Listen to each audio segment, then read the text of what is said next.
кайберендерди. Мына кайберендин дагы сырын билишибиз керек. Мен мындай ойлонуп көрөм. Кайберенди аткан бир адамдын мен оңгонун көргөн жокмун. Биз бала кезде жайлоодо чоңойдук, мергенчилерди көп көрдүк. 5тен 10дон атып алган адамдарды көп көрдүк. Кийин ошо бала чакасынан чыгым тартып, жашоодо жарыбай калган адамдар болду ошолорчу. Ушу айылда да бир аксакал киши бар. Ушу бир баласы бар эле, аны да ушу былтыр машинеге урунулуп жалгыз бой карган кезинде. Малыңдын не кереги бар? Үйүңдүн не кереги бар? Көрдүңүзбү? Ана мына кичи дастан кожо жаш. Бул ааламдык дастан. Муну адам ойлоп тапкан эмес. Көрдүңүзбү? Ошол кайберенди урун, бирок ачкачылыктабы, кыйын күндөбү? Токчулукта сен аткылаба. Терисин баалап сатпа. Мына акыры калып атпайбы? Артта. Ошентип табиатка өтө маани бергенде анан энергия топтолот экен. Ошондо аң сезимибиз өсөт экен. Ошондо табиат жөлөмө күч да кайра мына. Мени минтип берилет. 6 жөлөмө күч арстаны бар экен, Арстан Алайдын деп ааламдан. 2-3 жолу берилет. Эргешбай ата да ошончо жазып берген.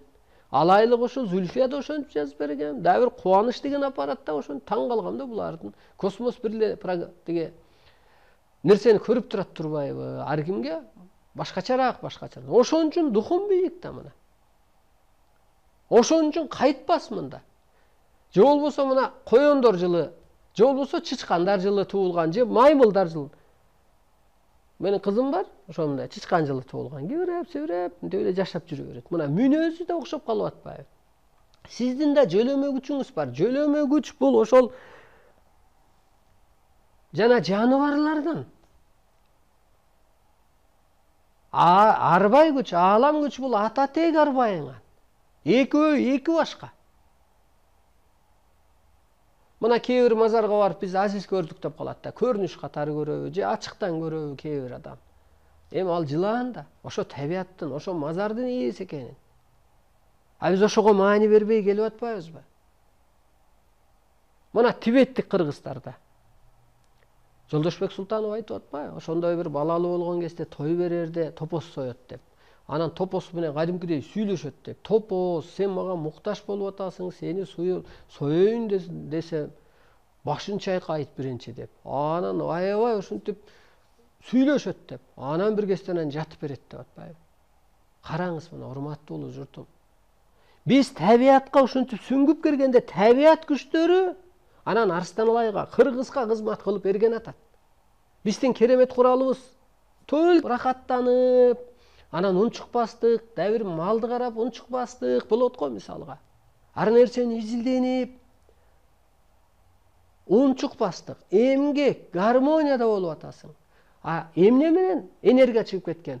Сөз менен чыгып кеткен. Унчукпас болуш керек болот. Сен унчукпаганда дүйнө бир тутам чөп болот делет. Азыр эки талапты Кудай коюп атат. Сени көккө айлан дейт адамды, анан табиатты жашылга айлант деп. Табиатты энергия түрүндө дагы жашылга айлантып атабыз. Мына бейишке айлантып, түштүк муз океанды жоюп, энергия түрүндө кышты жоюп, андан кийин дагы бадалбак тигишибиз керек экен да. Ошондон табиатта адал болгондуктан сен табиатка кирип, арамың адал болуп чыккан атат. Сен адал болгондон арам батыш эли келип, сенден энергия алып, ал адалдашып кеткен атат. Келиңиз бир адалдашалы, эң биринчи акка айланып көрөлү. Анткени табиат Кудайдын көзгө көрүнгөн керемети. Кел сактайлы, улайлы. Кыргызда керек болсо, ал өсүп жаткан бакта, аны кыркканга болбойт да. Мына канча бакты мэр Аликбек кыркып салып, өзү кайда азыр? Түрмөканада. Мындай айтканда. Жана кийиктерди аткандарды. Суур аткандарды. Жер титирөбү, же да бир коркунучту ошол жандыктар биринчи билип атпайбы? Быйыл кыштын кандай болоорун ошол жандыктар билип атпайбы? Адамга караганда канча ар жакта бир көрө билген, сезе билген, туя билген энергиялары күчтүү. Керек болсо ошол жандыктардан сабак алыш керек. Мисалга мына балык.